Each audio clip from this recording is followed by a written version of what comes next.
महर्षि पतंजलि जी योग शास्त्र के जनक हैं और उन्होंने जो योग दर्शन योग सूत्र नामक ग्रंथ लिखा है वह पूरे विश्व में प्रमाण है।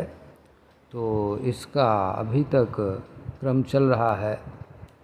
27 सूत्र तक हुआ है समाधि पाद के, मतलब प्रथम पाद के। तो ये देखते हैं कि ये क्यों आवश्यक है। पहले बताया गया है कि जब तक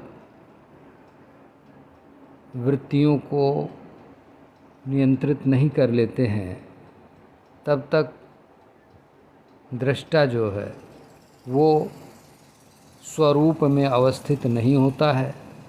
दृष्टा क्या है, स्वरूप क्या है, उसकी चर्चा की गई है। स्वरूप को जानने के लिए अध्यात्म रामायण पढ़ना चाहिए, पढ़ना पड़ेगा। और दृष्टा को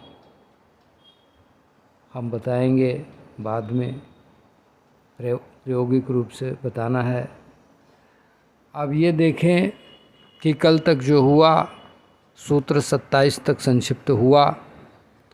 अब ये देख लें कि सूत्र 23 है ईश्वर प्रणिधान। सूत्र 23 है ईश्वर परिधान। ईश्वर प्रणिधान माने ईश्वर की भक्ति, ईश्वर की शरणागति इससे बहुत शीघ्र सिद्ध होती है। और इसी क्रम में ईश्वर को परिभाषित करने का काम भी किया गया है महर्षि द्वारा, जिसमें सबसे बड़ी बात बताया उन्होंने कि ईश्वर सर्वज्ञ है। तो अगर ईश्वर सर्वज्ञ है तो ईश्वर की शरणागति ही पर्याप्त हो सकती थी, तो क्यों आगे बढ़ने के लिए कहा गया। आगे बढ़ने के लिए इसलिए कहा गया कि ईश्वर और जीव दोनों शक्ति युक्त हैं और दोनों की सीमाएं होती हैं। और जो उससे ऊपर ज्ञान, परम ज्ञान है, वो असीमित है और आनंद स्वरूप है, पूरा पूरा आनंद ही है।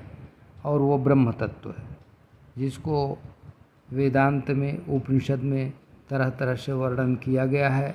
वास्तव में योग तभी होता है जब दृष्टा माने जीवात्मा उस आत्मा से पूर्णतः एकाकार हो जाती है। जबकि जीव का स्वरूप और परमात्मा का स्वरूप एक ही है, परंतु वही जो कल बताया गया वृक्ष और फल का भेद है।